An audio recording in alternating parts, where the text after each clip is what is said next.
Hello అండి. రొయ్యల్ని clean చేసేటప్పుడు చాలామంది చేసే ఒక పెద్ద తప్పు అనమాట. తల, తోక, పైనుండే తొక్క తీసేస్తే క్లీన్ అయిపోయాయి అనుకుంటూ ఉంటారు.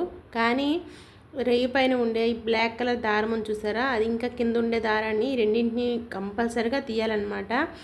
మన ఇంట్లో ఉండే స్పోర్క్ ఉంటుంది కదా, ఆ స్పోర్క్తో అయితే నేను వీడియోలో చూపిస్తున్న విధంగా ఇలా అన్నారంటే పైగా అయితే బ్లాక్ కలర్ దారం అయితే వచ్చేస్తూ ఉంటుంది. దాన్ని గట్టిగా లాగితే తెగిపోతుంది మధ్యలో.